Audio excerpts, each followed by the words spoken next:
Hey there, guys. Welcome back to the Para Connection podcast. You're here with Schuler and Andy from PILT Paranormal with another episode. I'm pretty excited. Andy, are you? Oh, I am absolutely excited. Right on, man. Right on.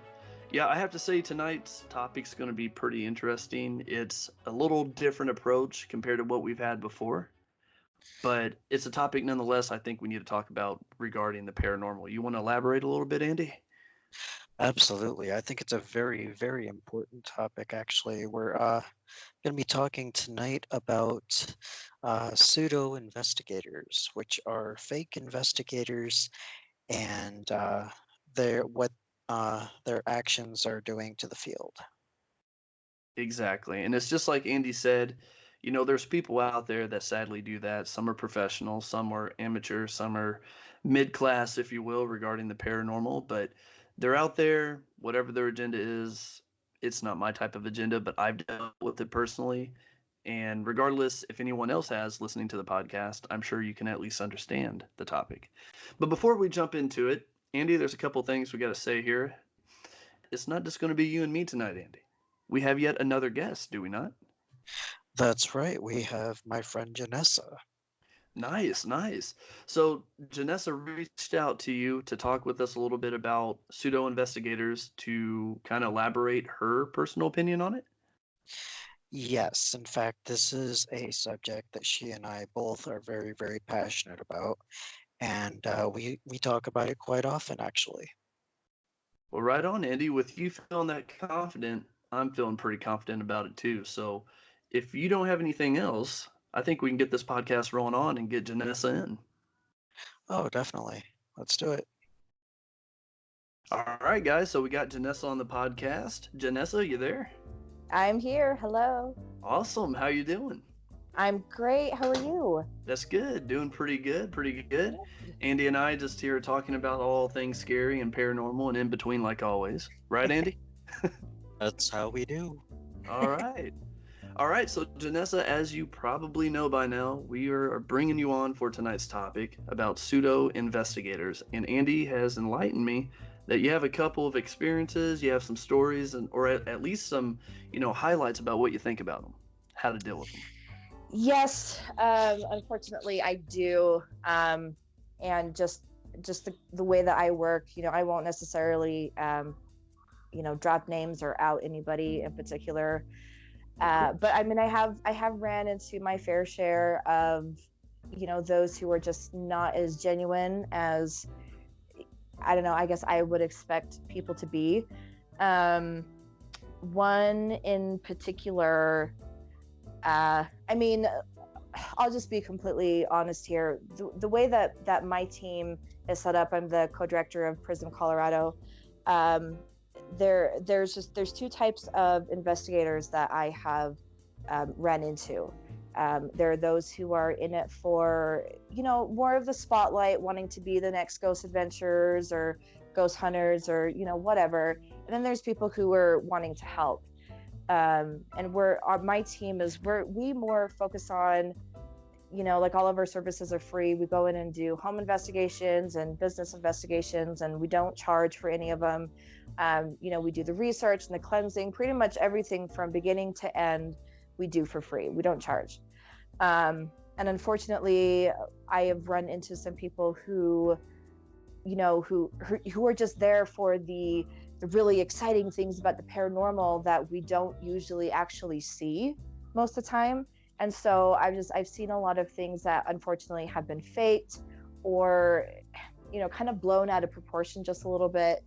And it gets very frustrating to teams like us who we're just kind of in it for the experience. We're in it for, a thing that we really say a lot is we investigate and we educate. So going along those lines, having people come and go, oh my gosh, like what's the scariest thing that you've ever done? Have you ever, come up against a demon?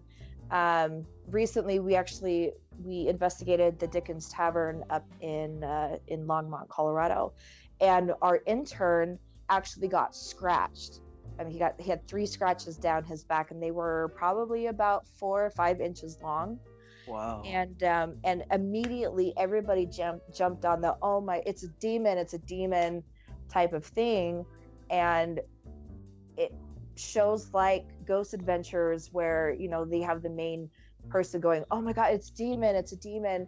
It makes it really hard for us to really show the true nature of what the paranormal is really about, because the likelihood of you running into something demonic is so small and so slim, that it just makes the public education part of it a lot harder. So Yeah, no, I totally agree with that, Janessa. It's when it comes to the whole balance of, is it just a malevolent entity that was once human compared to something that's completely non-human, known as a right. demon.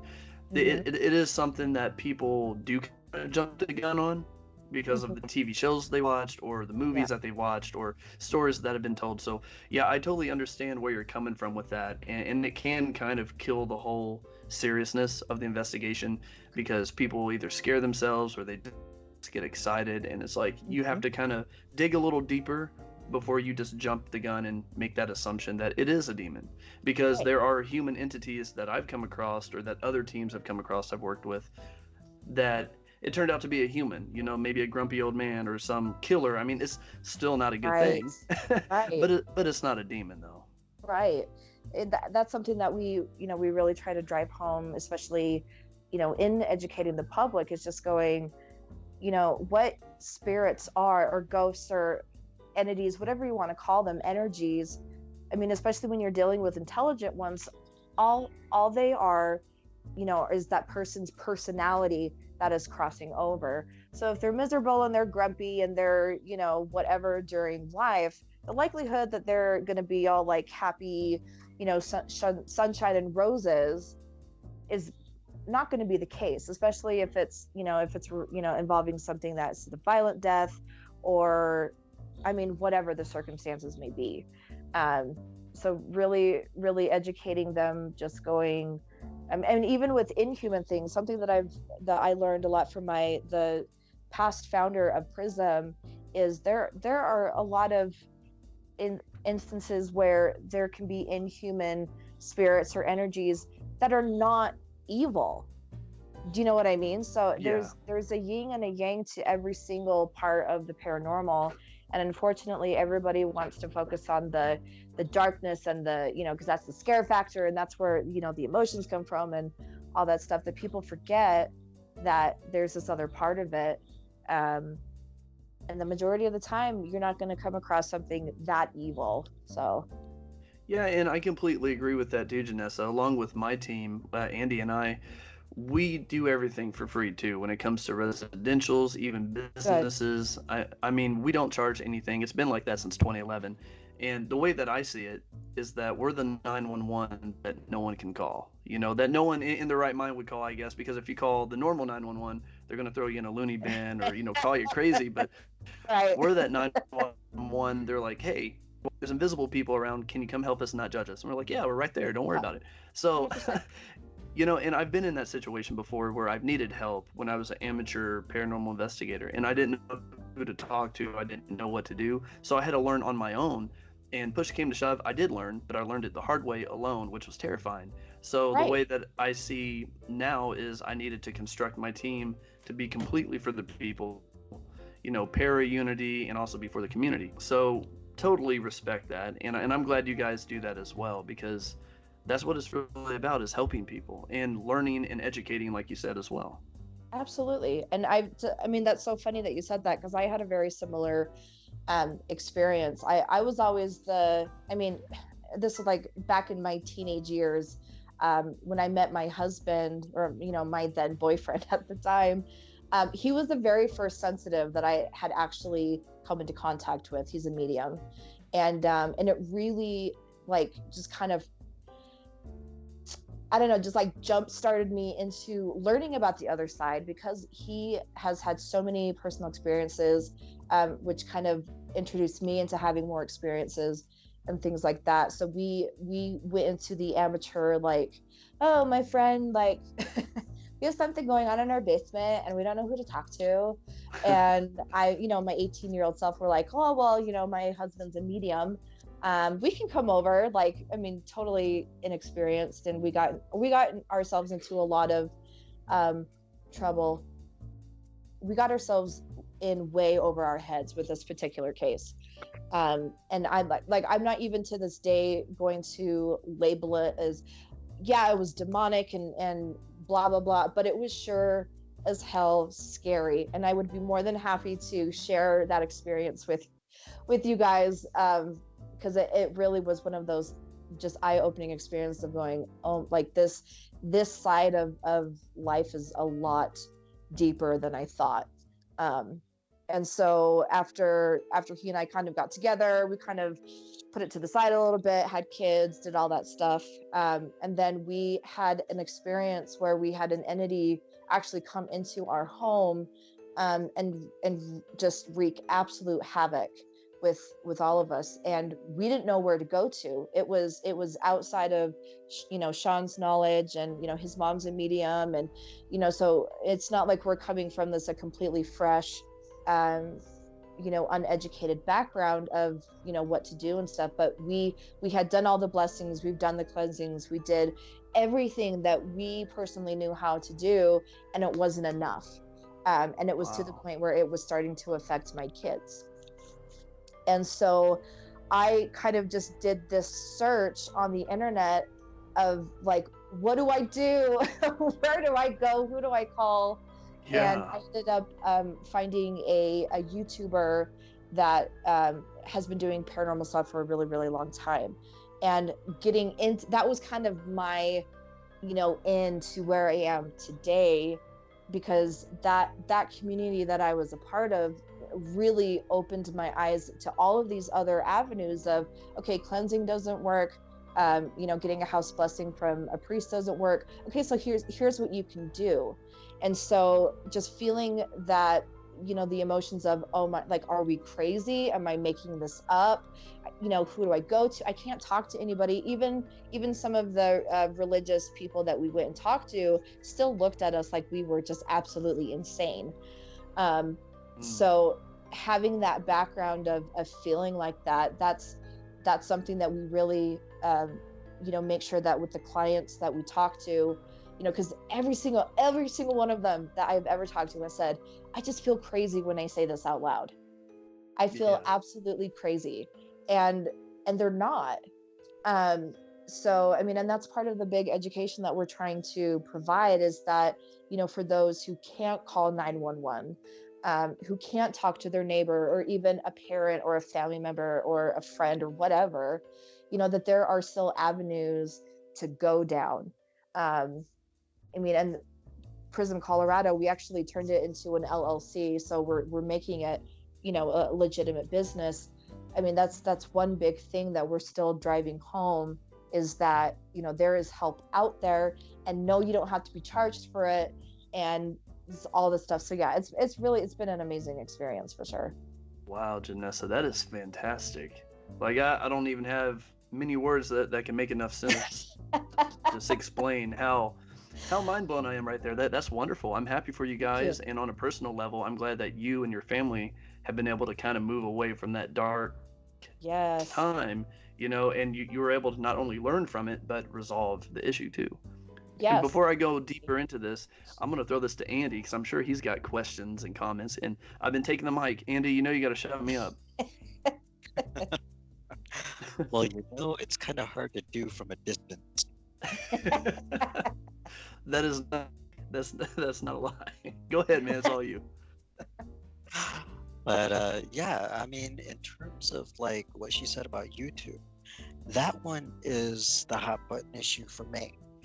Like, for instance, I hate going on YouTube and then seeing these people who are not actually paranormal investigators, but they lead people to believe they are. And they go out and they do all of these quote unquote investigations, and they lead people astray. And the people who are watching it totally buy it, like they believe it, and they think that they're legit, and they're not. And that really, really bugs me, because they're lying. to people who really have an interest, you know?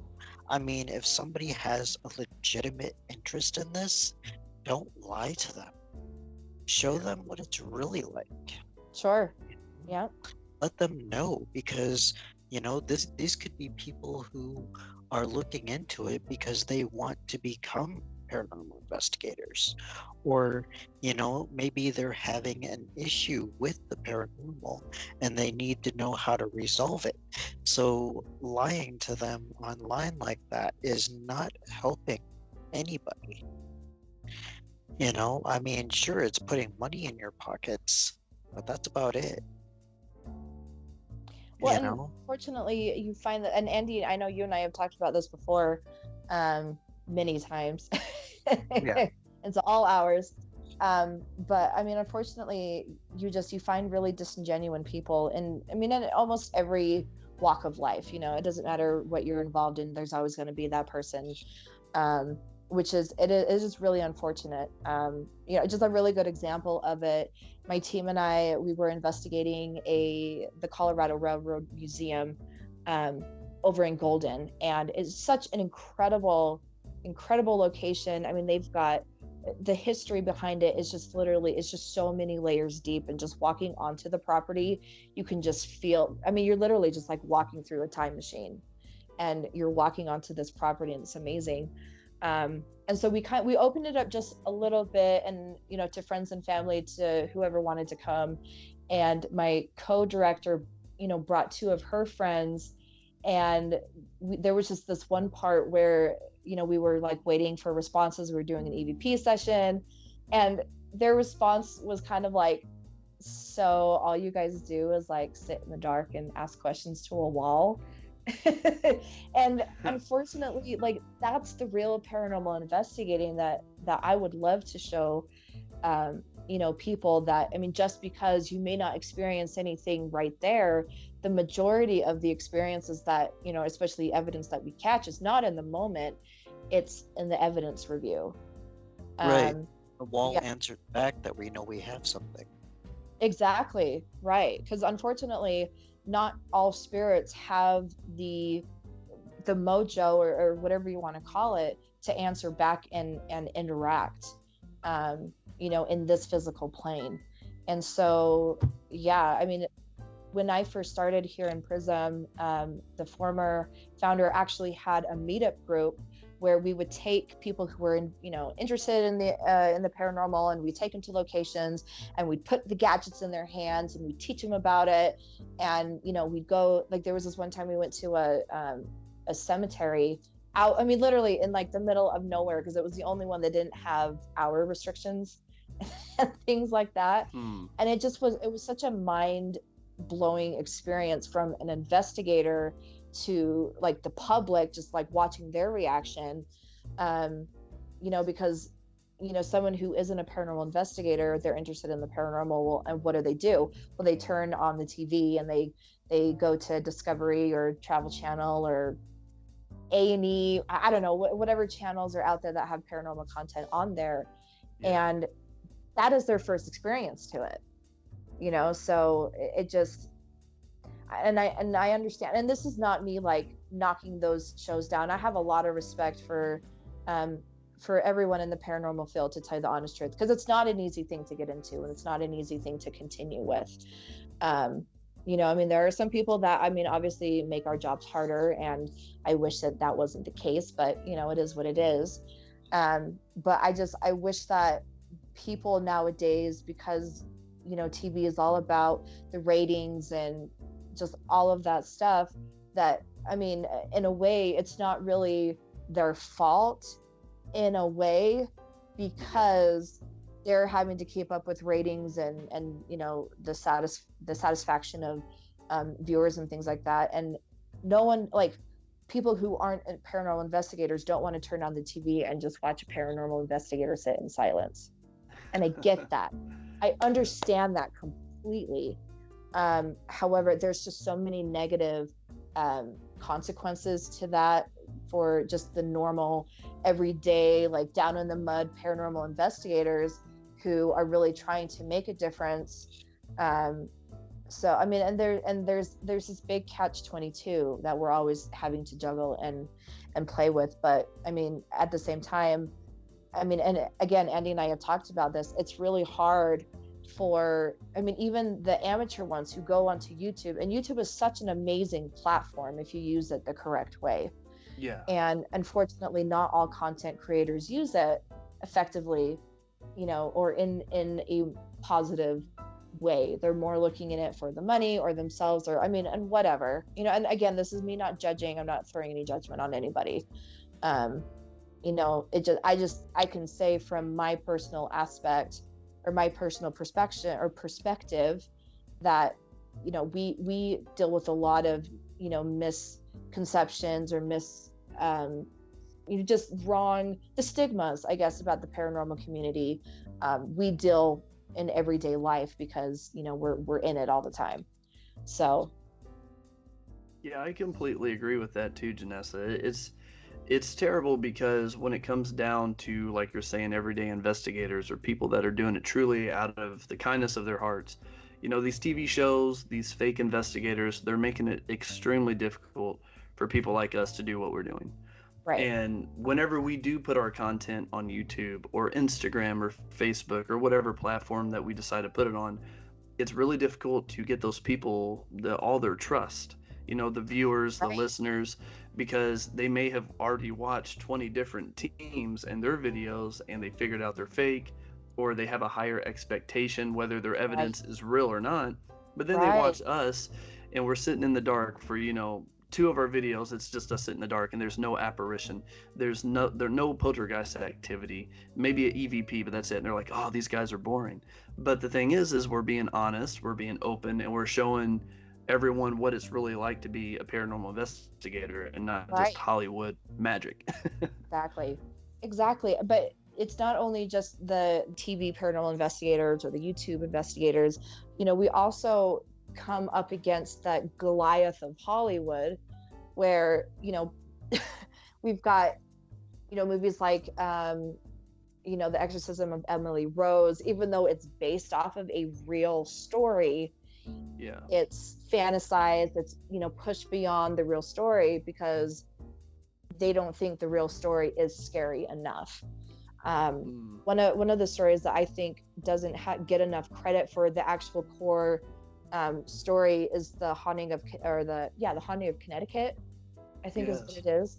And because I mean I have read articles and have seen documentaries on it and stuff like that, and there was this one documentary excuse me, on YouTube that it literally was just the family and those who were in it directly, who sat down and asked about it, and you could just feel the experiences through what they were saying and the emotions that they were telling their stories through. And that right there to me is enough. And I wish that it was like that for more people, because it's absolutely incredible what we experience just as it is. Even if we go 12 hours and we catch one EVP, that is incredible. Oh yeah. Yes, it is. It's not supposed to happen. It's called the paranormal because it's outside, the realm of what we consider to be scientifically normal.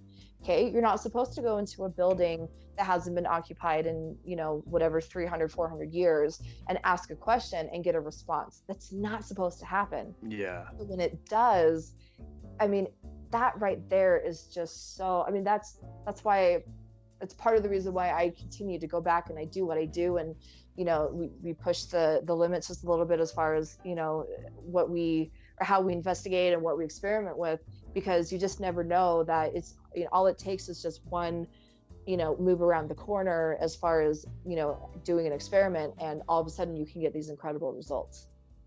Exactly. So that's where I wish, more people understood, and what we do is, it's not easy. I mean, we actually have a couple public investigations. One of them is this weekend, actually down in La Veta, Colorado, which is this itty bitty little mountain town. And the curator of this museum, called Francisco Fort, I mean, pretty much the first time we went down, he gave us the keys and said, have fun, don't break anything. And then gave us the like full run of the entire museum and allowed us to do our research in whatever way that we saw fit. Oh, that's wonderful. Yeah, which, I mean, and as you know, that's really hard to do. It's really hard for owners to just be able to hand you a key and go, okay, bye. Absolutely. You know? So, I mean, and Bob he's such a wonderful person, and we've gained such a really great friendship, you know, between us. And he's not a believer, and that's something that is also just really fun about being a paranormal investigator, is that he is a full-on skeptic. He doesn't think the museum is haunted. However, there's a couple pieces of evidence that we have turned into him, and he's just like, yeah, like I don't know, I can't explain that. So, I mean, and it's just so fun being able to research with him and show him what we got. But anyways, that's not the point. Just, you know, some of the things that I've talked about with my director is just going, you know, because we're on this line of being genuine and real, and this is what we are and what we do as paranormal investigators. And then there's this other line that we have to also walk, not that we want to, but the entertainment factor. Yeah. Right. So people pay money to come into this event, and they want to be scared. Like, that's what they want to do. They want to come face to face with something terrifying, so they can walk away going, oh my God. I mean, all of that. It's all about the experience to them, and it should be.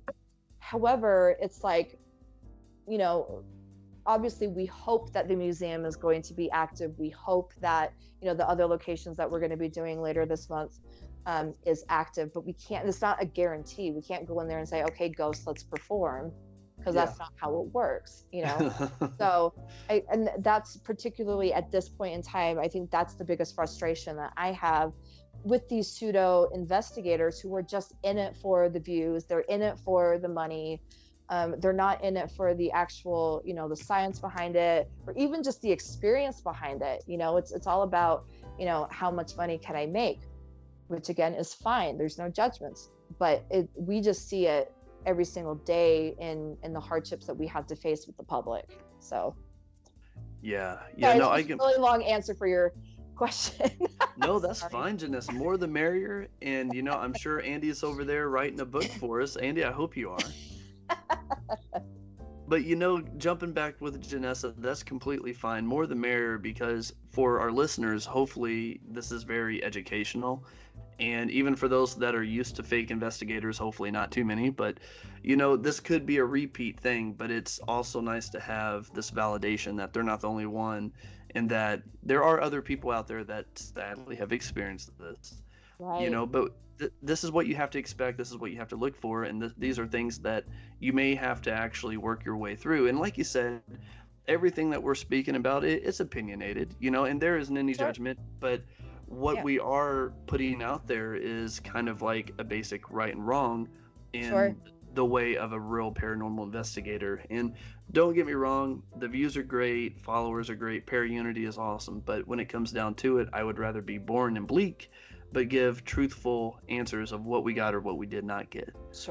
And Andy, what do you have to throw in on this? I mean, I know you've only done 2 investigations with our team, you know, in just this month itself, but jump into pseudo investigators. Have you ever met anybody, you know, over social media, or is it just mainly watching people on YouTube?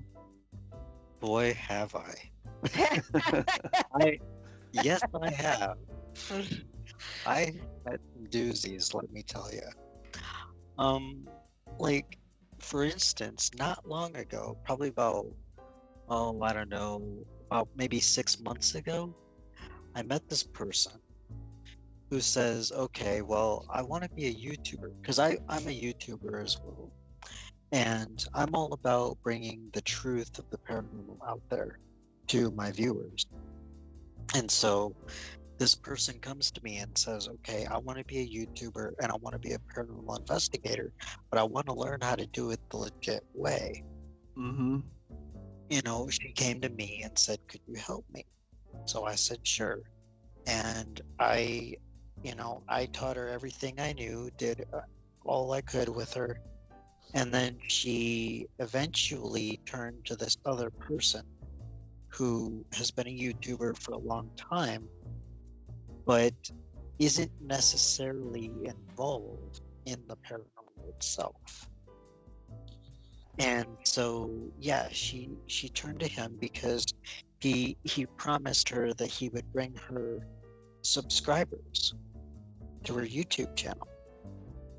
But let me tell you this, to this day, she is absolutely no further in subscribers than she was when she met him, and it's been several months. Wow. So, don't always believe what people tell you, especially online. Because, there are people out there, like, dude, I've seen some crazy stuff, when it comes to people's videos, things like that. Like, for instance, I've seen people out there who are, falling all over themselves, like fainting all over the I place. know exactly what you're talking about. I was about to say something. I've seen people who claim to get possessed at least 3 times a month. And they also, they claim to see spirits that, are obviously a person just standing in the darkness with a towel over their head. So, it's pathetic, the things that are out there, and people are just eating it up. And not only that, but I've actually seen this stuff make it to television. Yep. Yeah. I've seen this stuff move from YouTube onto television. Same people, same instances, and I don't understand what it is about it that people are eating up, because it's obviously fake. I mean, all it takes is a couple of eyeballs to look at, and immediately that it's fake. It's not even convincing. So, I just don't understand it. I don't understand why people are so, oh yeah, you shouldn't badmouth him because he's legit. He's out there doing it, No, he's not. Because for one, it takes more than a person with the equipment who, it takes more than having the equipment and knowing how to use it to become an investigator. Oh yeah. And you have to debunk. If you're not debunking, you have no evidence. And there are so many people out there on YouTube that aren't even debunking what they get. They're just out there going, oh my God, this happened. It must be paranormal, immediately. And half of the time, it's not. I mean, more than half of the time, I can look at it just from their video and explain exactly what happened. Yeah. So, and a lot of it, I'm just gonna be blunt. A lot of it's also CGI, and that it just irks me that so many people are lying to the public. I mean, it's YouTube, and I get that it's a platform for people to make money, but at the same time, the paranormal is out to do something. We're trying to help people understand our world in ways that science cannot explain. Right. So, it's not doing us any favors. Let me just put it that way. No, you're very right. So just with you saying that, Andy, I mean, just something that just came into my head is how many people are obsessed with reality TV? Do you know what I mean? It's like, Yeah. Everything on MTV, everything on TLC and VH1 and whatever. But when you actually talk to those people who were on the show, they're like, it's so fake. Everything is staged and written and produced and whatever. It's so fake. So calling it reality TV is such an oxymoron because it's not real. Exactly. So people eat that up. They eat it up so bad, which I don't know, to me is kind of, it's just goes beyond just the human existence of I don't know. I mean, I feel like a lot of us have, and this is getting so deep, and I really apologize, but that's just who I am.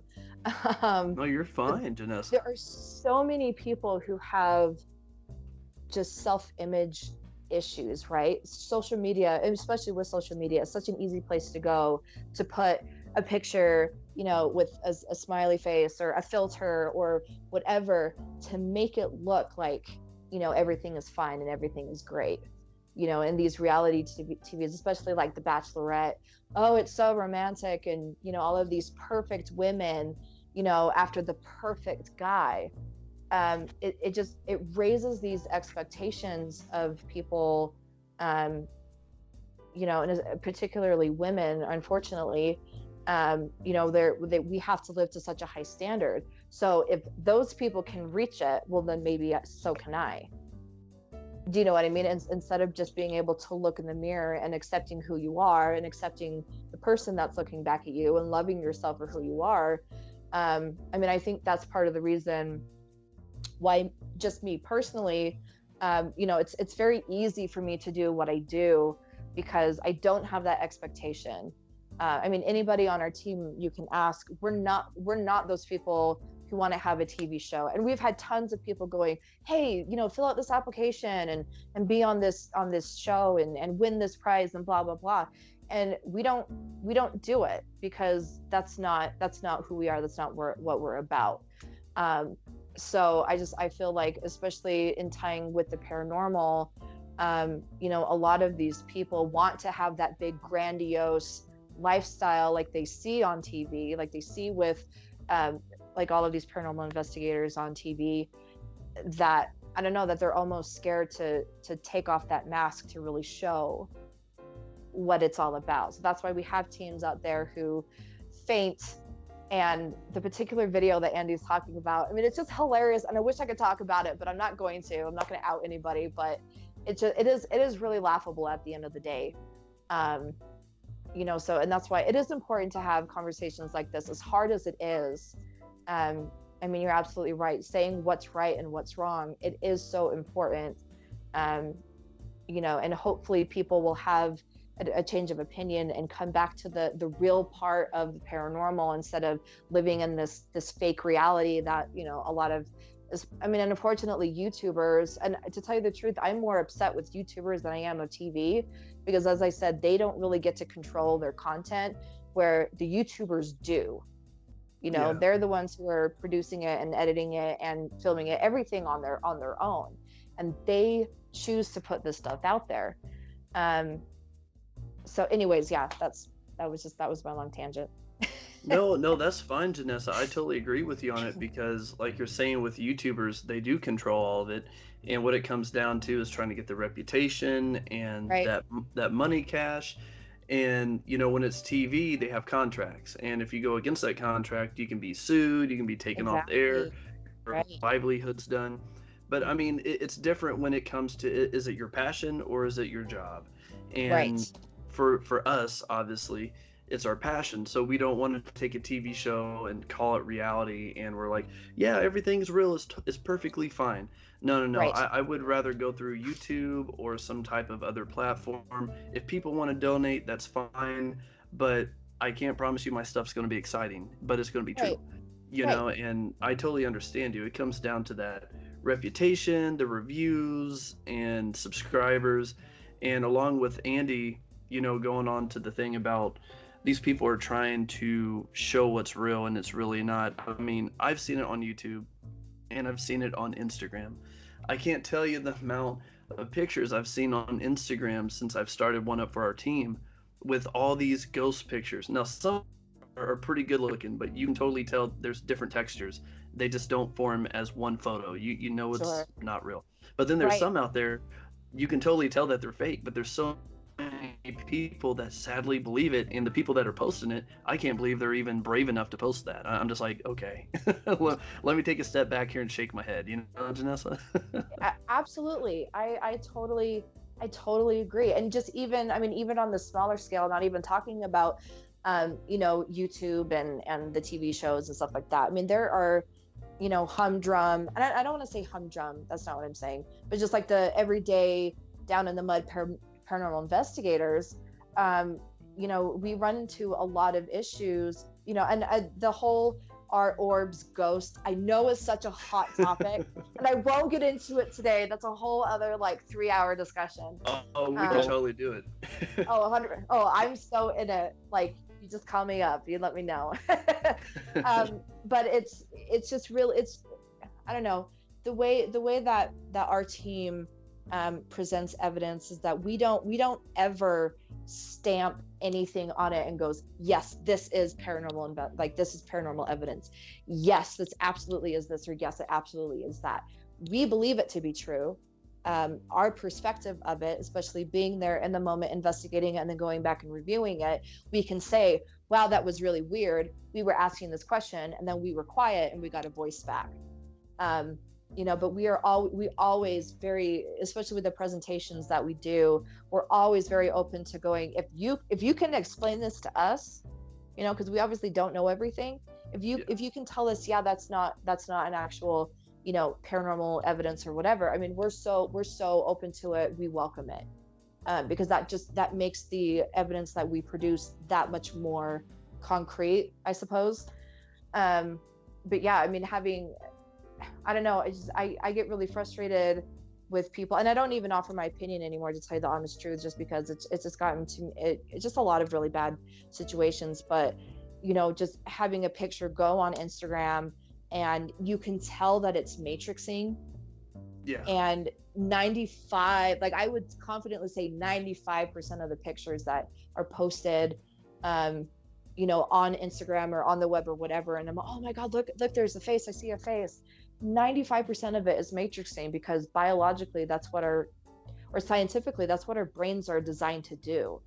Yeah, right. It's supposed to piece together those things to make sense. You know, so I mean, yeah, it takes a lot to be able to put that evidence out there.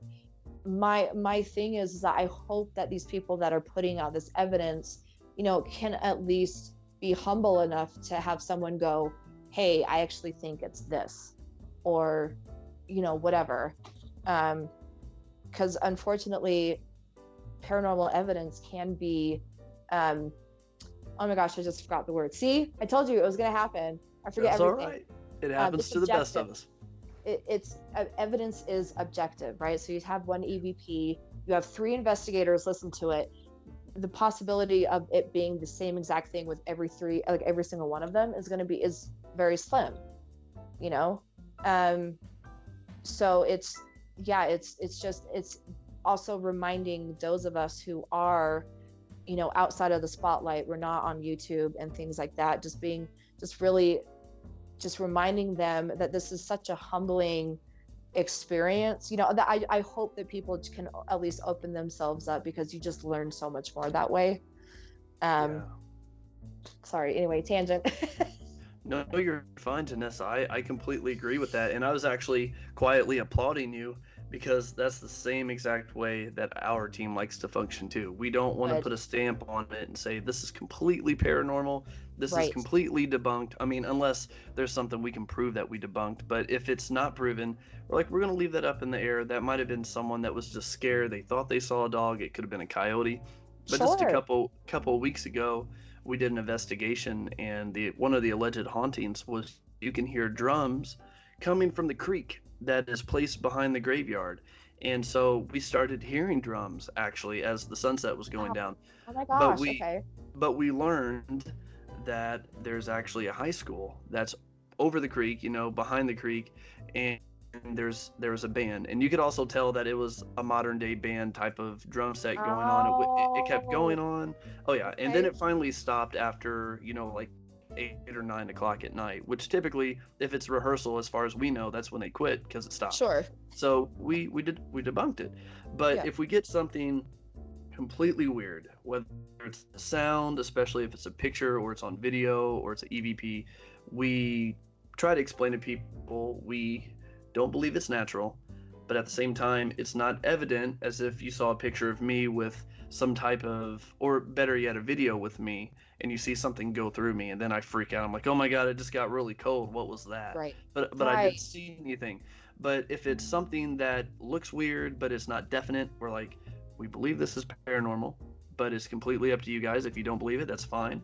But this is what we experienced, and this is kind of what we're standing by. But hey, if you want to go out there, or if you want to do a guest investigation, let us know. We'll go out there and we'll see what we can get. Yeah. No, 100%. For sure. You know? I mean, and there are some people, you know, who go out there and they're like, I know without a doubt this is, you know, blah blah blah, and that's totally fine too. Like, man, if you have that conviction, then, you know, all power to you. That's great. You know, there's just a lot of, I think that's part of the reason why ego is such a problem. Yes. In this community, you know, because it's no, well, I said that it's this and that's just how it is. You know, I mean, because there's been times where I've debunked myself, like, the very first investigation that I went on with my team, I was unaware that my now co-director actually she's got this really, it's such a cute hiccup, and it happens all the time when we investigate, and it's so cute and I freaking love it, and she hates it. And so I was unaware that was happening. And so when I went back to like the lower quality digital recorder that I have, there was this one sound, and like I could swear to God, it sounded like a goat. And I'm like, oh my God, that is so freaking weird. What is happening? Blah, blah, blah. And I mean, I had Audrey listen to it, and she goes, oh my God, that's so weird. That's so weird. We, you know, took a break from it, went back a week later, and we were both like, no, that's an Audrey hiccup. So Audrey. It happens literally to the best of us, you know. Yeah. We all put out evidence that potentially could be debunked. You know, it's just, do you have the balls or the backbone to, or even be able to put your pride aside enough to go, oh yeah, like 100%, like I can absolutely see how that could be something else, type of thing. Yeah. I completely agree on that as well, Janessa, because it's like, I would rather prove myself wrong than put my stuff out there, be too prideful to accept any different, and then someone could actually prove me wrong, and then I look like the idiot. And it's like, that's ultimately how I'm seeing it. Seriously, yeah. We had an experience with that very same thing. The presentation that we did down in La Vita, so about the Francisco Fort Museum, he wanted us to come back and do a presentation of what we captured. And so we did. And there was one piece of evidence that we were both going back and forth of just going, how is this possible that this is like not human, but at the same time, well, I mean, it has to be human because there's no way that it couldn't be, type of thing. And we were flip-flopping back and forth on it. And we had contemplated actually not putting it in the presentation because we're just like, that exact same thing. It's like, well, we put it out there, you know, I mean, it's a wilderness. It could be a fox or some animal that we have never like really heard because we live in the city and we're ignorant to those types of noises naturally. You know, but we decided to go ahead and put it on, and every single person who heard that noise, that scream that we captured, there was not one single person who lived in La Vita that could explain that noise. Wow. And they were all flabbergasted. They were just like, oh, I mean, literally every single one of them, they were just like, oh my God. And, you know, it was like giving people goosebumps and all that stuff. And it was awesome.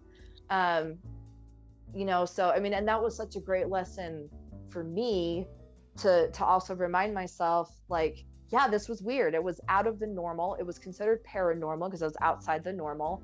And it actually ended up, you know, furthering not being normal.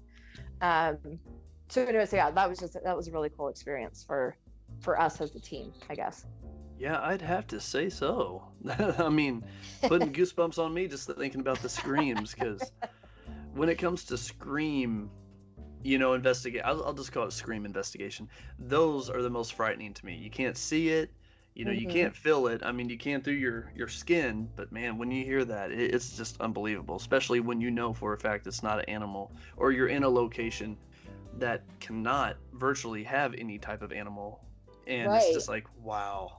Wow, exactly. You know, and unfortunately, I mean, we were dealing with wildlife in this location, you know, there was bears and foxes and just all those, this normal animals you'd find in a forest. Yeah. And just that experience. Well, I'll just go ahead and tell you, because this will be one of my ghost stories. So this fort that is down in Levita, I think they consider it to be like the oldest adobe military fort standing in the United States, I think is what they said. And there's just been a lot of history, a lot of, death involved. And I mean, the history behind it is just incredible. I really do implore you guys and anyone who's listening to actually look into the history of Levita. And the Francisco Fort Museum is one of the most fascinating histories I've actually ever read personally. But every single artifact that was inside, well, I mean, actually I lied. There's maybe like a handful of them that weren't, but every other artifact that was on display actually came from the families who lived in Levita, who's, the generations who went down, they forwarded all these, these relics and all these stuff down, and they decided to put it into a museum. So everything is local. And there was one particular building that was considered a transplant, but it was a building that was across the street, and it was used as a store, and there was like a mail post office in the back and stuff like that, but it was considered quote unquote transplanted. And it was one of the most terrifying experiences I've actually ever had in my entire life, was in this particular building. Wow. And we were in the back investigating, me and a former member, and there's this window that sits about 12 feet high, I guess. And all of a sudden, I mean, he and I are just like sitting, we're, doing EVP, all that stuff. And all of a sudden, he and I both see this head, like from the shoulders up, and it was glowing, but it wasn't like a flashlight was being held on it, but the light was literally coming from its body outward. And it was, wow. It scared the absolute crap of out of all of us. And we were experiencing like 7 feet shadows in this particular space. And it was one of the creepiest experiences ever. So we had gone out of that building to kind of give ourselves a break. And at the end of the night, so we're all like on edge. So at the very end of the night, we're standing outside and we're contemplating whether or not to go back into that building to investigate. And all of a sudden we hear this high pitched and what we thought at the time was a woman screaming. It just was so terrifying. We actually contemplated whether or not calling the police, because all of us were like, oh my God, like, what do we do? Because it was so real and it was so terrifying to us. And we have that on our website. If anyone wants to go and actually hear the scream, you can find it on prismcolorado.com. So nice. Yeah, terrifying, absolutely terrifying. You know what? I'm going to do exactly that after this podcast, Janessa. Good, I hope so. Actually, all of our evidence that we feel comfortable enough sharing with the public is actually on that website. Have at it. There's like 2 years of stuff, I think, on there. Sweet. Awesome. That's sweet. That'll keep me busy before the bedtime. I tell you. Good. Andy, what do you think about those investigations? Like how to approach them and such? Well, I've actually heard those stories before, and I think it's very, very interesting. Especially the one about the face on the window, because something about that really, really intrigues me. Because it almost, I don't know, it almost doesn't even sound ghostly. It almost sounds like something else entirely, something else that we can't explain. And I hate to say it, but it almost sounds alien-like to me. Right, which is so interesting because this area in Colorado actually has one of the highest reported UFO alien sightings and animal mutilations in the entire state. Is in this county that we were in. Yeah, that's insane. That's interesting that you said that, Andy. For sure. Or like, what about interdimensional? I mean, you can tie that in with aliens, but 100%. 100%. That's the thing that is so fascinating about the paranormal. And part of the reason why we're wanting to do this Colorado Paracon is that it's not all about ghosts and spirits and demons and whatever else you want to believe.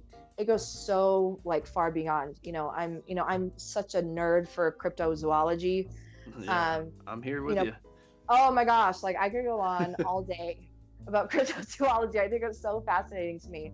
But even like extraterrestrials, and I mean, I'm a firm believer in that. I used to not be, but I had this one experience, and my family laughs at me about it, but like I know what I experienced, and I'm pretty freaking sure that what I saw was not a plane or a meteor or a shooting star or whatever, because it just was moving way too fast.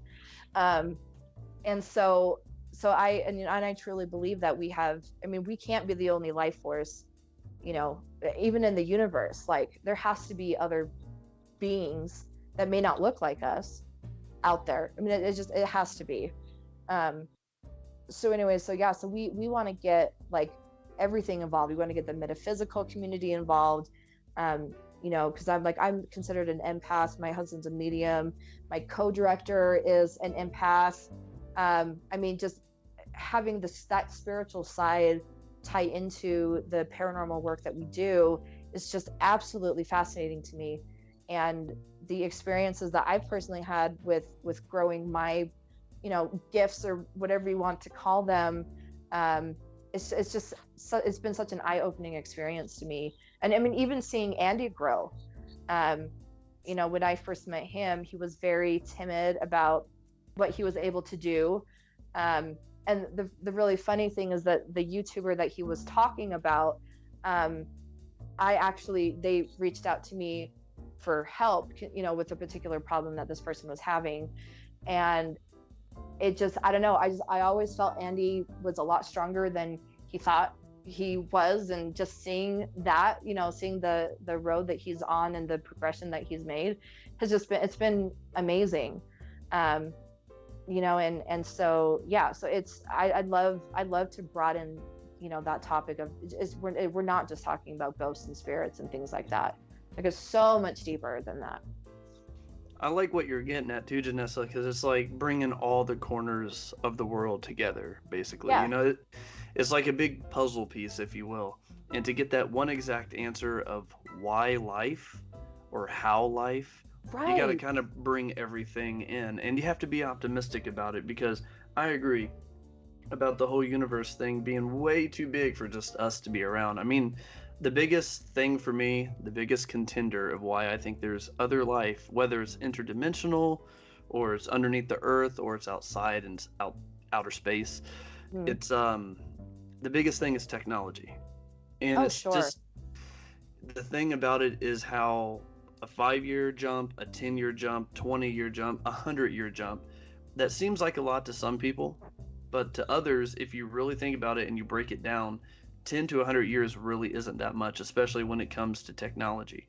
And sure. How from the 1900s we started with, these big ships, these steamships, these coal ships, and here we are with like ships that are running on totally different fuel, economically friendly fuel. I mean, not all of them, obviously, and then we Right. also have solar power now, and we have cellular devices, and then back in the 1920s, 1930s, we just got fascinated by wires, and the telephone was just such a brand new thing, and then TV was such a new thing with no audio, if you will. I'm not going to be historically accurate here because I'm not a great historian, but just jumping from like this 100-year difference, there's so much that's been released to us. It's like, did we truly naturally discover all these different techs and inventions on our own, or were there little breadcrumbs around, being dropped for us, or did we just happen to come across it? I don't know. I mean, that's the thing though, when you look back, depending on if you're like, a religious person or not, the history of even going back to, the time of the biblical times of when, they think Christ was on earth and stuff like that. That was how many, like thousands of years. Yeah. And then all of a sudden in, you know, the early 1900s, or no, I'm sorry, the late 1800s, I think is when, you know, the telephone, and I think Thomas Edison, I could be totally wrong. Please, nobody, like, don't quote me on that, okay? Because, you know, I That's all forget. right, Janessa. That's what comments are for. They Exactly. can bomb us with dates and years and everything. Yes, please educate us on this. I mean, for real. But I mean, you're absolutely right. Exactly. I mean, the funny thing, and not that it doesn't make me feel old, because it absolutely does, but I mean, even talking with my daughter, just having conversations of, you know, when I was your age, being 9 years old, like, we didn't have computers in my house. I didn't have cell phones, like, you know, and it literally just blows her mind that just within the span of 20 years, we have, you know, computers that we literally carry around everywhere, that also was, you know, a camcorder and a picture, or a camera takes pictures, and, you know, it's a music player, and it's like all of the stuff literally in your hand. And especially like even in the medical field, like the medical advances that have come just in the last 100 years, you know, just going back and learning about some of the medical practices that they had even in the early 1900s seems barbaric. You know, and nowadays we have robots that are, you know, that are being, I mean, they're being controlled by surgeons, but they make incisions so tiny, and they're so less invasive than they used to be. It's like, how did we get there? How did we get from here to there in, you know, 20, 40, 50 years at this point? This is crazy. I absolutely agree. I mean, we're supposed to be animals, but here we are with these unnatural things, if you will, the microphones that we're using, computers, these the surgical robots. I mean, these are things that a deer and a bear can't use. You know, if they get cut, they're cut. You know, they can't even throw peroxide on them. I mean, it really makes you wonder when you go deep. Like you said earlier, you know, don't feel bad having a deep thought, a deep conversation, because when you stop and think about this stuff, it really opens up that mind. You know, it's like what ifs and whys, but it's truly fascinating. But I love the rabbit holes that we have here, but I've been saving a really good story. It's not good, but I guess it's good considering the quality of it for fake investigators. And I haven't even told Andy about this one, Janessa, but my very first experience, I would say from 2011 to 2013, late 2013 is when we finally started cleaning shop, if you will. But I hate to say it, but two of these guys were actually pretty long lost friends of mine, if you will. We go way back, and so I had a lot of trust in these guys, and obviously we started the team as friends, and it started to expand. We had people that we never met before on the team. We had people from school that were new friends that we met, but it was more of a hobby. You know, we weren't serious. We didn't understand it all. But anyways, 3-year time period. First 2 years were pretty good. By the second year in 2012, I had my suspicions of these two guys. And there was a couple more, but there were two in particular that were they stood out. It just, I guess vibes. It may be empath. I'm not too sure. But I always had my doubts about certain things that they would say and certain things that they would share with me, with the team.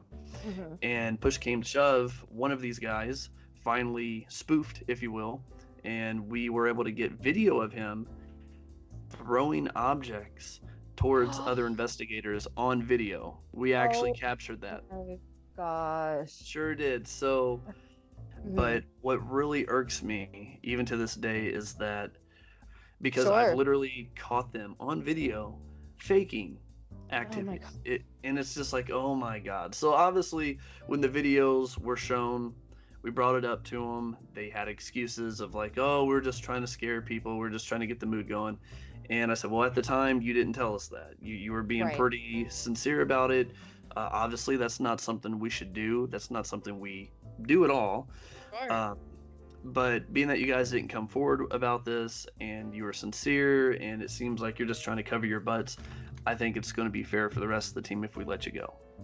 But it made me feel really good to be able to justify the accusations that I was having, the emotions, the feelings before we captured them on video.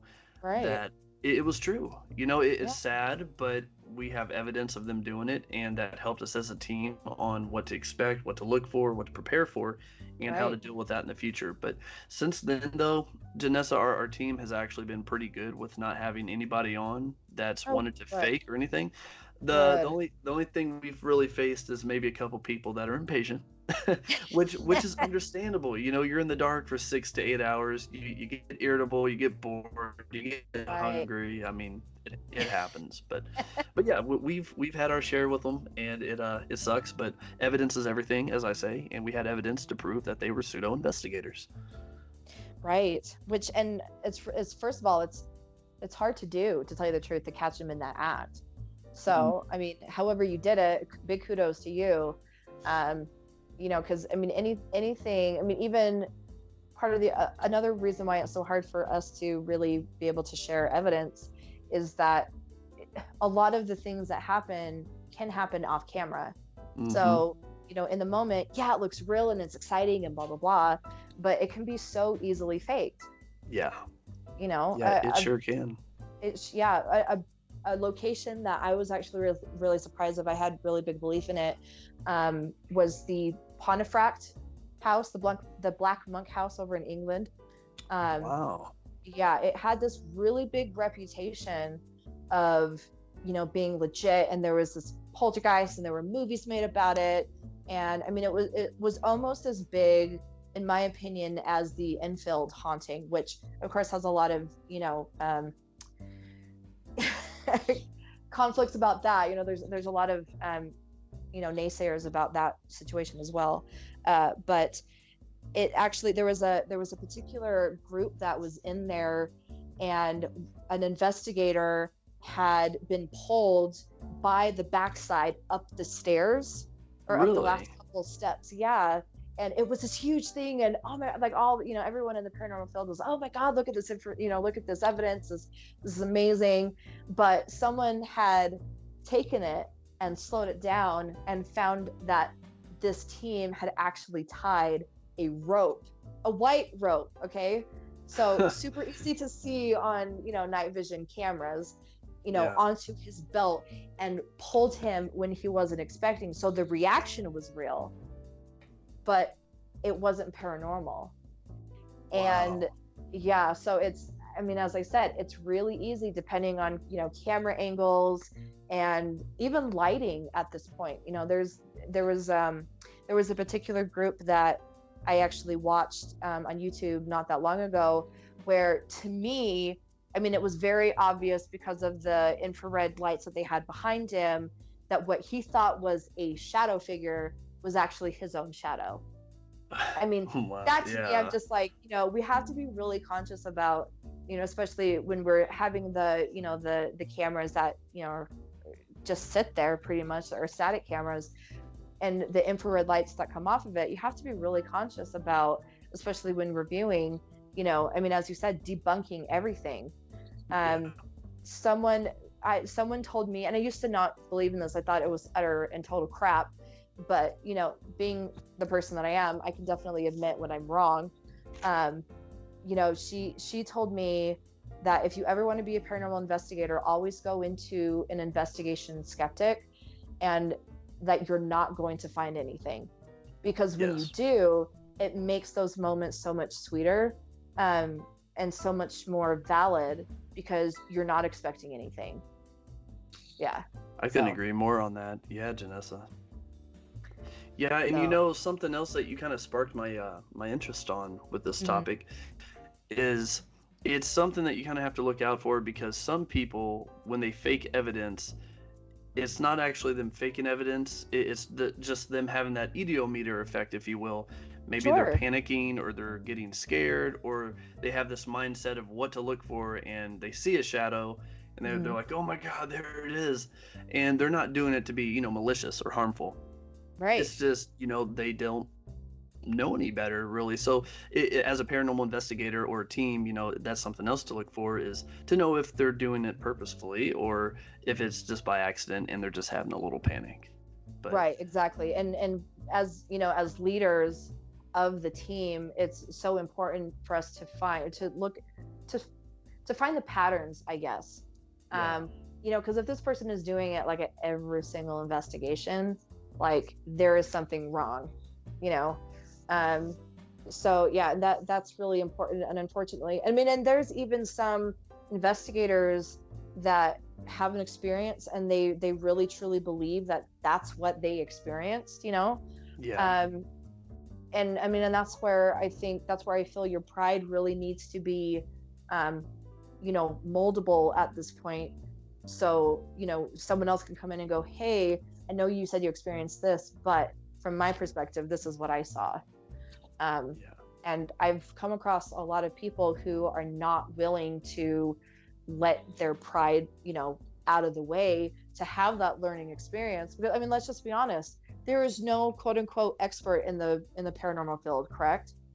Okay, I mean, even those who've been doing it 20, 30, 40 years, are they experienced? You damn right they are. You know, they have a lot of notches in their belt, and they, you know, they deserve all the respect and the kudos for doing it that long. You know, I mean, especially like people like Ed and Lorraine Warren. Of course. Like that, those two to me, like I couldn't respect them more, honestly. You know, but I wouldn't even consider them experts because we don't know, like we don't have all the answers and explanations in the paranormal field. We just don't. You know, and so being that person who was like, oh well, you know, you don't know what you're talking about, you're just full of shit, or you know, whatever, those are the people that I'm most wary of. You know, obviously, like I'm not going to be unkind to them or anything like that, but I mean, you definitely have to put those people on your radar a little bit more, because it's like if you can't, you know, have the personality of going, yeah, you're right, I mean, that probably was my own shadow. It's like, why are you in the field? Is what I would love to know personally, because it just doesn't make any sense to me, you know. Oh, I absolutely agree with that. Yeah, because I mean, you can be experienced, but when it comes to like an expert or having a founded for sure answer, you're absolutely right, Janessa. We don't have that yet. We have all these books with basically theories and assumptions, and Exactly. while there's a baseline that we kind of have proven, like the whole theory of spirits having some type of weird energy, that the closest thing that I know how to, you know, compare it to is electricity, some type of Right. electric energy, which in a sense we all, even humans, are made of that. You know, we have a Right. shock, we can static shock each other, obviously electrocution, blah blah blah. But you know, stuff like that can kind of be proven. But as for knowing where the paranormal comes from, the spirit world, what does it look like, how do you enter and come back, does it Mhm. really exist, what does it feel like, smell like, I mean, all of that we have not proven. Even after 100, 200 years, we've just progressively gotten closer to being Sure. able to experience a little more and a little more vividly, but we Right. still don't have the answer. So I'm totally in the same boat with you on that. Well, what about you, Andy? How do you feel on that? I'm absolutely in that same boat. I mean, there was a moment I had where, again, you know, once again, I was watching someone on YouTube, and this woman, she totally went nuts over some orbs in her video. And, you know, I had gone to her and, you know, I tried to explain to her what she was seeing. And she totally went off on me, you know, saying, you know, oh, you don't know what you're talking about. Our orbs are legit and blah, blah, blah, you know. And it's like, well, yeah, they're legit. I mean, they're absolutely there, obviously. But that doesn't mean they're paranormal. Mhm. Yeah. You know, I mean, orbs can be anything. I mean, even faulty settings on your camera can produce orbs and other anomalies. Mhm. So, you know, I was trying to explain that to her, you know, and I told her, I said, look, I don't have all the answers. You know, nobody does in this field, but here's what I know from my experience. Mhm. And she just totally went off on me, like I had no clue what I was talking about. And, you know, it just amazed me because she was so dead set on, you know, believing that those orbs were legit. And I mean, they were obviously very, very translucent, so I could tell right away that they were dust. And yeah, she just didn't want to believe it. Um, you know, it's just funny to me how, people can catch like things like that and just automatically assume that, they're right and everyone else is wrong. Because part of being in the paranormal community is being able to take, you know, constructive criticisms. Right. And I mean, we're there to help each other. Mhm. The paranormal is just that. It's a community, you know. I mean, we're all brothers and sisters in the paranormal here. So we're all meant to help each other. It's all about unity. So, to bark at someone who's trying to help you is just horrible. Well, and unfortunately, just really quick, while you were saying that, I just had just a thought pop into my mind. Um, just going, this particular person that you were talking about, there's a deeper meaning to why she reacted the way that she did. Um, people don't want to be told, what you believe is incorrect, because that insinuates that they're stupid, right? So just the thought that came to my head when you were saying that was, she's got a deeper issue connected to whatever is with this picture, and she felt inferior, I guess, to your intelligence. Not that I'm saying that that's what you did. I'm just saying that's just the. I mean, Right. But I didn't jump into it in terms of, you're right and I'm wrong, I know you didn't. you know?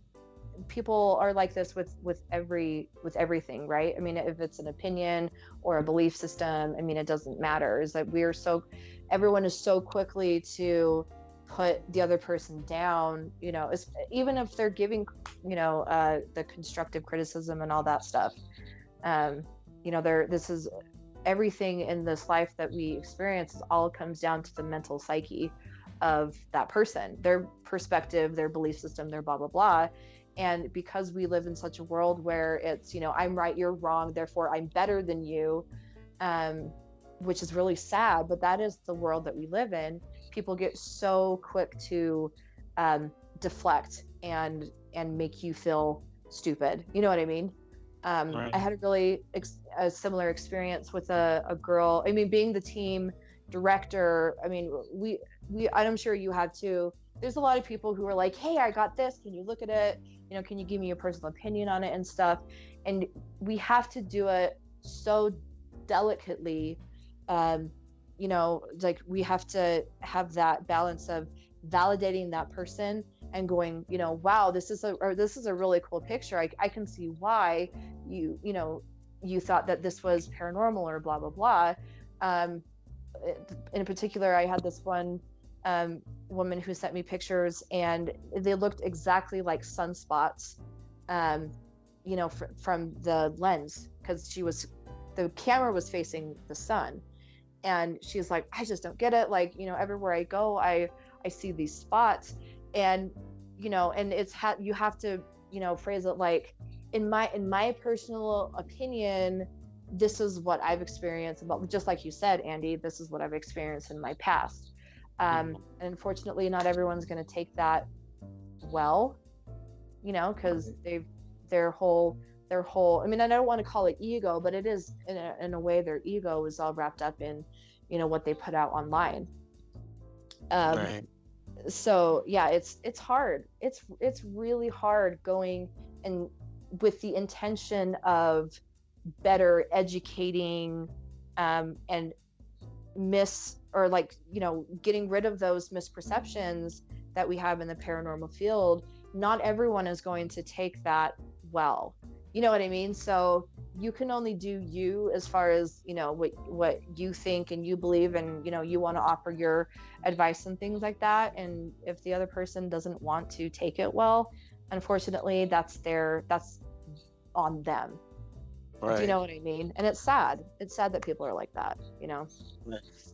Yeah, I mean, I kind of left it at that, when she started up, but at the same time, I was just kind of like, whoa. Yeah. Oh, 100%. 100%. It's never nice getting unloaded, from a stranger, no less, when all you're doing is trying to be helpful. It sucks. It absolutely sucks. Yeah, I think what she was kind of missing was having optimism.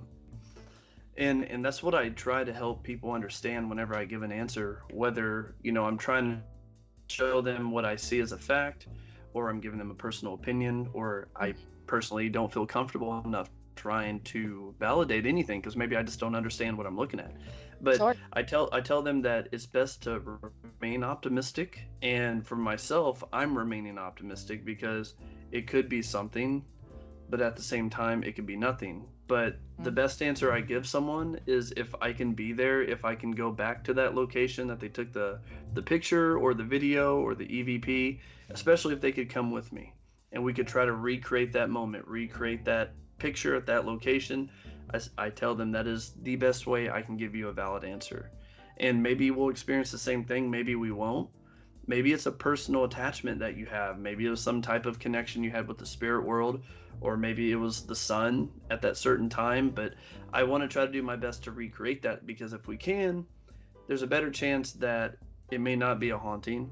But at the same time, it's a 50-50. If it is recreated, and I see this as an unnatural phenomenon, I'm like, okay, there just might be something here. But yeah, well, when it comes down to it, if I can be there, that's great. If I can't, and it's long distance, like I tell them, I just have to remain optimistic, because what I'm seeing, it could be something. It's not something you would see in every picture every day. Sure. But you got to remain open-minded that it could also not be paranormal at all. Right. But there are people out there that will jump on you, and sadly, Andy, you experienced one of those. I've had a couple of people myself. They got upset with what locations we were investigating. They don't like our terminology on certain things that we say about locations, or we shouldn't be doing things at all. Oh yeah. There's been people we've done public talks with. We've had locations that we've been to, and we like to talk about these locations. So when we do public talks, seminars, whatever, we like to share that. And some of the people that come in, they're completely not for the paranormal, or, they're very sensitive on certain things. They might like it, but they want it to be done a certain way. And that's where it comes down to every human, every living entity. It's where we're made different. And well, some people, they're a little salty when we say, insane asylum instead of mental institution. Well, we don't say it out of disrespect. We say it because we're literally loose-lipped. We don't think about it that deep. And to some people, they take that to heart. So, we remain professional and we diffuse the situation. It's fine. Exactly. Some people have gotten very irate with us about investigating cemeteries. Well, like we told them, we don't go there to desecrate. We don't go there to summon or conjure. We go there to speak with alleged spirits that still roam the ground. We want to know their story. We want to know why they're still around. And I mean, if we're able to communicate with an intelligent enough spirit that wants to move on, we'll do everything in our power that we can to help. We've not had that experience yet, but we're open to that.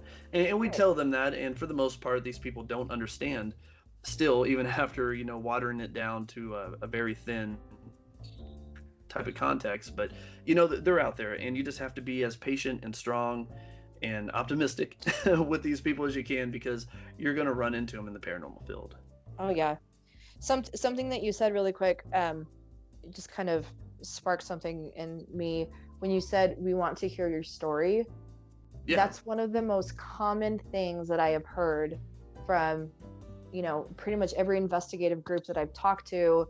Even some of them that we interviewed for the podcast, that's like a big thing with them. Yeah. So, and in a way, we kind of have that job of being their mouthpiece, being their storytellers, because they can't, right? Mm-hmm. So the evidence that we catch, and that's something that I actually take onto my investigations. One of the first things that I say, especially when I'm feeling like a particular entity or energy is kind of like being standoffish. I don't know if you've like ever experienced that, but just, just that really awkward, like, I don't want to talk to, but you know that they're there type of thing. Yeah.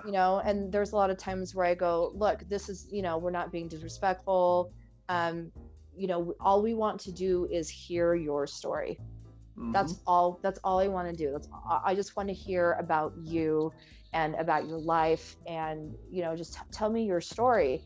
And it's so interesting because I've actually gotten quite a few really interesting EVPs after explaining, I just want to tell your story.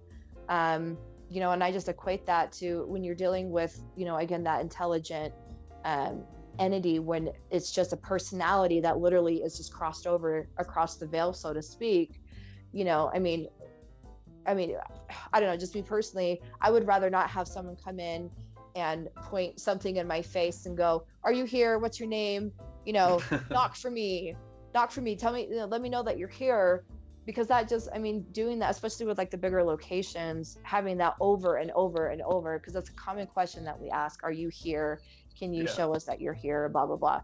But just being able to kind of relate to them on a more personal level, just going, I want to hear about you, which, even on, the living side, everybody just wants to be heard, everybody just wants to be listened to and respected and given that platform and things like that. So I think that's such another really important thing for us as paranormal investigators, is to just explain to them, we're giving you this platform, if you'd like to use it, great. If not, that's fine, but we want to hear your story. So anyways, that just was the thing. No, that's good. That's great. That's great, Janessa. No, it's a connection you made, and ultimately that's a unification as us real investigators put together. It's a respect thing, and you're trying to go in with a different method than what you see on TV or YouTube, if you will. And ultimately I always hope that they enjoy questions like that. They're actually being talked with, not talked at. So I'm glad you made that connection, because that's exactly how we try to take it on too. Speak to them as if they're still in the flesh, because they are still living things, entities like we are, just not in the physical realm, but somehow we're coexisting with each other. Right. And jumping back onto the whole pseudo investigator thing, I think that's something that really helps us as more legitimate and passionate, sincere investigators. I think that really helps us to be able to express to people that are watching us, following us, listening to us, to understand just how real we are and how sincere that we're trying to not only prove something, but to be as truthful as we can about if we did get something or we didn't. Right. And, I'm also curious, Andy, I know how you were talking to that lady, you were trying to express to her to be a little open on what it could or couldn't be, and you were sharing your experience with her. But moving forward, what would you share with somebody to this day on pseudo investigators? Like whether it's about evidence being faked, falsified, if you will, or, being more open and optimistic to looking at evidence and knowing if it's real or not. How would you approach someone now to help them? Well, I would just say, be careful about what you see online.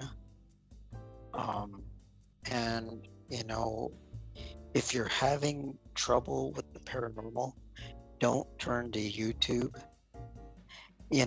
Try to go online and search for a team that could possibly help you. Because most teams, they're going to list, the things that they specialize in. So, just try to find the one that suits your situation and go from there. But don't turn to YouTube and think that you can handle it yourself, because not everybody on YouTube is going to be telling you the truth. Yeah. And it's really sad, but for me, it's just a real hot button issue.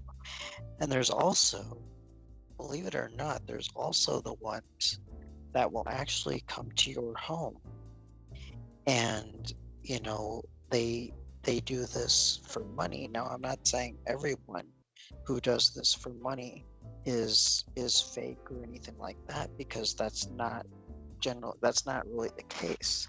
But there are certain ones that will come into your home and they will have you pay up front or whatever, and then they'll kind of like half-ass the job, Yeah.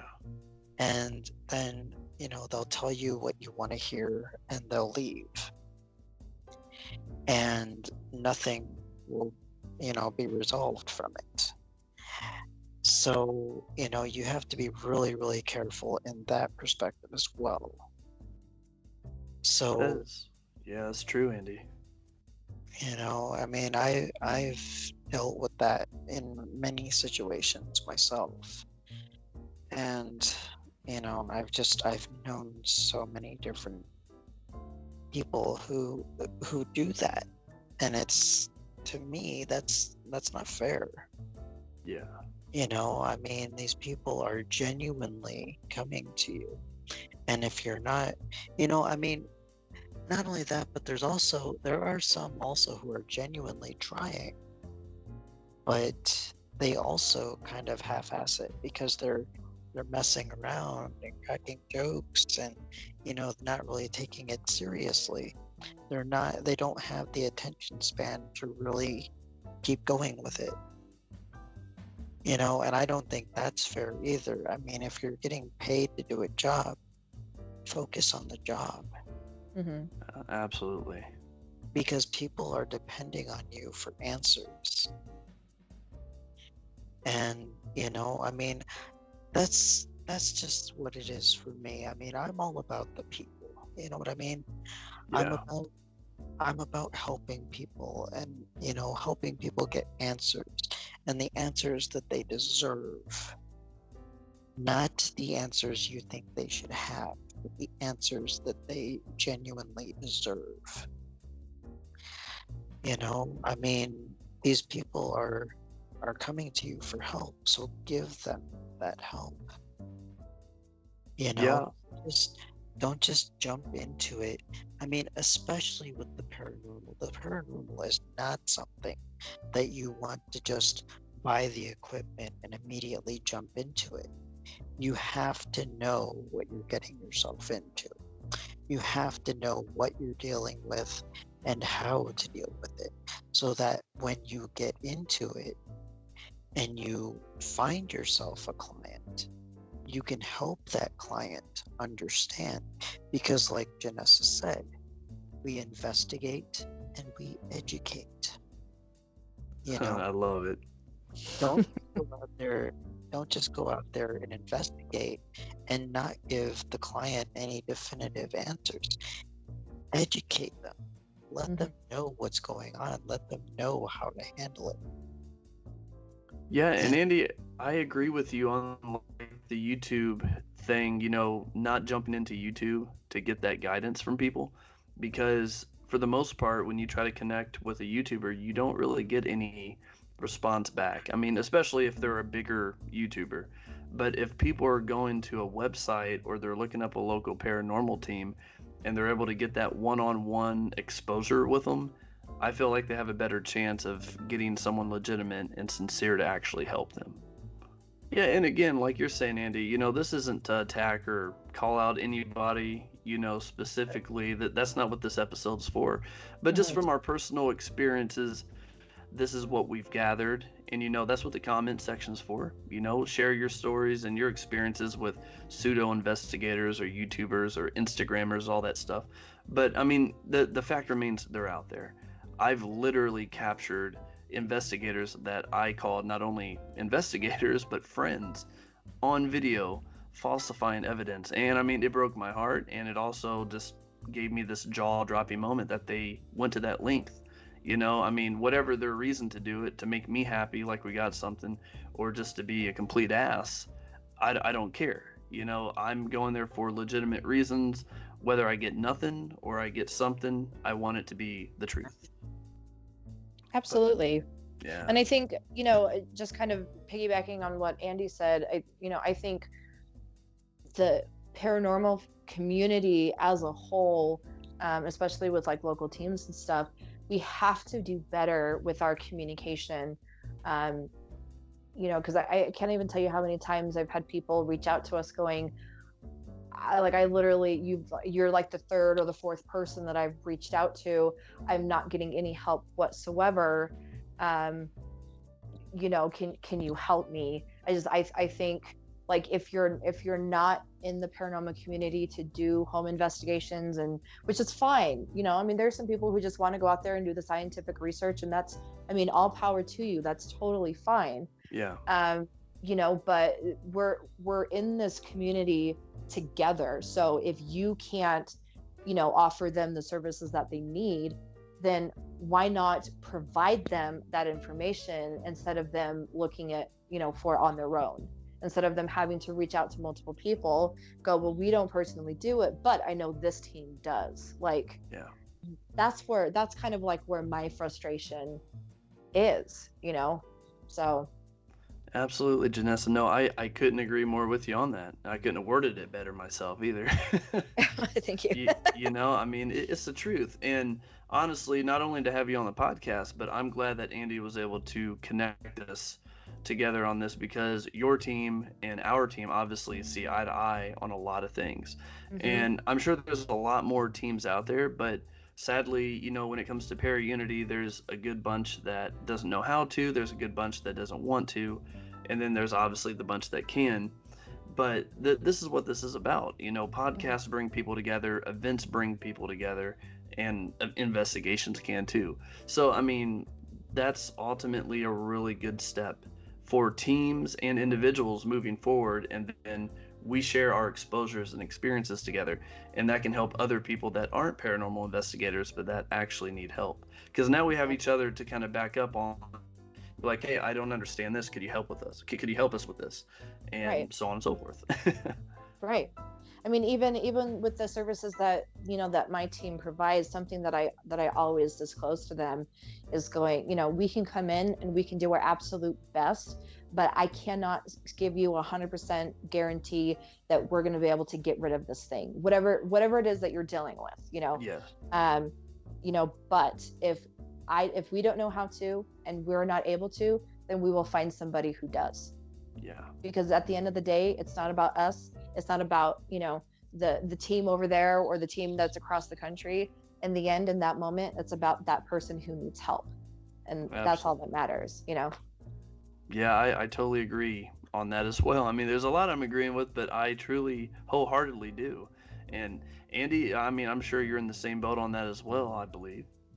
I do. I totally agree with that, because, there have been instances where, clients have come to me and said, they thank me for helping them, mm-hmm. and for, passing them on to somebody else if I couldn't, because they have told me that, a lot of people have, other teams and things like that have laughed at them, and treated them like that. They were crazy. Yeah. And it's like, if you're going to treat people like that, why are you in the field? Yeah. Because this field is all about helping those people. And if you're not willing to help them, don't be in this field. At least not for that reason. Well, and if you're not going to help them, at least, have the respect of, knowing that paranormal activity happens inside residential homes, and those families that are living inside of it are the ones that are suffering, so if you can't provide that service, give them validation for just, the fact that that they're humans, and humans deserve respect and all that good stuff, but the fact that the reason why we're in the paranormal field is because of the exact same thing that they're dealing with inside their home. So I completely agree. It makes me so upset to hear these people going, I was laughed at, or it literally, like, to my core, it absolutely just kills me when people say things like that, because that's just not how it should be. Even if you're in this field and you're doing it for scientific reasons only, and you're wanting to just do the research and whatever and not do home investigations, that's fine. But don't discredit other people, and what they're experiencing because you don't want to take the time to deal with it. Like, that just makes me crazy. So mad. Oh yeah, no, I totally agree on that as well. And I think ultimately, the main thing to move forward with this is, I want to say it, optimism. We Hmm. just have to be as open-minded as we can and try to find that ledge of meeting in the middle, with all different parties to For sure. find that middle point. I mean, not everyone's going to agree, not everyone's going to feel the same about every little thing, Right. but we have to do our part individually and as paranormal teams to be able to try to pull people together if we can. And ultimately, like Andy and I personally have found, and Janessa, I'm sure you have too, you can't pull everyone in. And sometimes you have to let them go off, and Right. hopefully they'll find their way eventually. Right. But no, that's a very good point. And but I hate to make this point, but I think we're actually coming up to a very extensive hour. We're almost at an hour, and I think a little over hour and 40. Guys, when you get good people together, I mean, great things happen, and time just flies. Time's not even a factor anymore. Janessa, if people want to contact you or your team or know a little bit more about you guys and all that stuff, where can they reach you guys, and what is everything that you're associated with? So, okay, so this is going to be a little bit long of a list. The most important thing is that if you're interested in learning more about our team, we also, just really quick, we also provide internship programs within our team, to give people the opportunity to have that leg into the paranormal field, and get the education that they need, and not necessarily stay with us, but move on to their own endeavor. So if anybody is interested in that, about our team, what we do, the evidence that we caught, you can find that all on prismcolorado.com. We have a Facebook page just under Prism Colorado Paranormal LLC. Our Instagram is just Prism Colorado. Me personally, I'm actually involved with several other things. I'm a blogger and a writer, an author, of horror and paranormal subjects and all that good stuff. So my personal page is Blythe Hawthorne, which is my pen name. So you can find me personally there. We also have a podcast that we're working on right now, that you can find on both Facebook and Instagram, called Haunted History. History with an I instead of a Y, just because we like to be, different like that.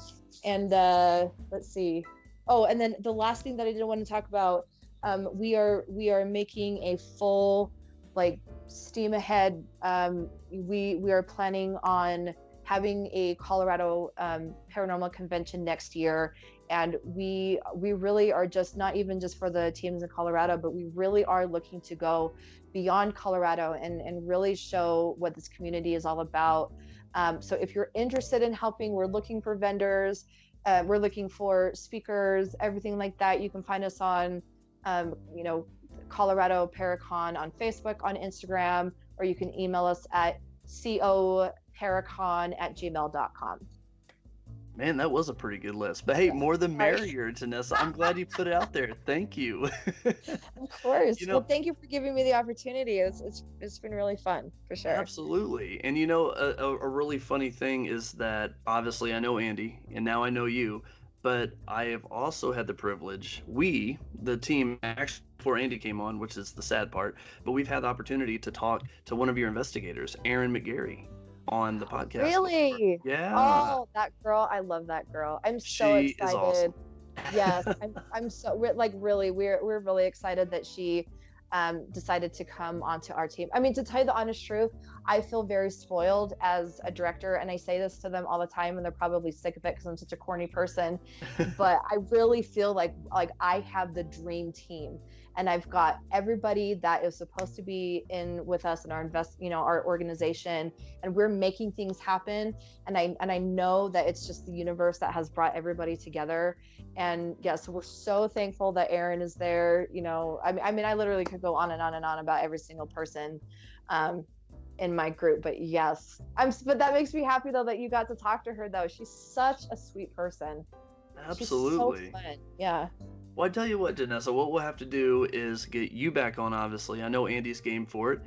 and get Aaron back on, and even some other investigators from your team, and do a whole collage. Yeah, we would love that. I mean, we have got some really fascinating people on our team. So yes, we would absolutely love to come back and chat with you for sure. Yeah, we'll figure something out. I think that'd be a great time. Yeah. Perfect. Well, Andy, do you have anything for Janessa before we wrap this up? No, I think that about covers it. All right. Well, Janessa, thank you for coming on and speaking with us and having an amazing, almost 2-hour session with us. This was fantastic. Thank you. Well, thank you. I really appreciate, I mean, as you said, the paranormal community is everything to me. So being able to talk about it and meeting other people is definitely like my thing. So thank you for letting me come on. I really appreciate it. Absolutely. You have a good night now, Janessa, and we'll talk to you next time. All right. Thank you. You too. All right. Bye. All right, Andy. Once again, we've done it, man. What did you think about that podcast? I thought it was very, very great. I mean, very informative. She certainly had a lot to say on something. And I knew she would. So I really thought she was going to be perfect for this podcast. And turns out I was right. Andy, I tell you, the more you bring people on, you're just going crazy with all these people that you're getting on the podcast for us. I can't thank you enough for bringing the guest on, man. And it's wonderful to be able to talk to all these different people from different parts of the world. I mean, obviously right now it's the United States, but we're open to everyone. But I mean, different stories, different experiences, different beliefs, techniques, methods, all that stuff, So, I mean, it's great. I thought it was a wonderful podcast. We talked about a pretty difficult topic, not only because it can be sensitive for some people or they're afraid to talk about, fake investigators or people playing the game, but it can also be a little difficult to break it down, and expand it out for so long. But we done a near 2-hour podcast about it. So, I mean, I know we kind of rabbit hole, but that's part of it. The paranormal has rabbit holes everywhere. So, Andy, do you have anything else that you'd like to throw in for Pseudo Investigators or this podcast? No, I think we've pretty much covered it all. All right, man. Well, you know what time it is. We got to put our outlets out there for all of our wonderful listeners. If you guys want to join us on the podcast sometime, talk to us, ask us some questions, get some topics thrown in, anything like that, to go to Google, type in PILT Paranormal. You'll find our Facebook, Instagram, website, podcast, all of our wonderful outlets, and you'll be able to send us emails and all that fun stuff. So we'll be around to talk to you, get to you as soon as we can. But as Andy said, I think that pretty much sums it up for the evening, and that's a podcast. So thank you guys once again. Stay tuned for our next podcast. I'm sure we'll have some more topics coming out this way to you. And until that time, stay frosty.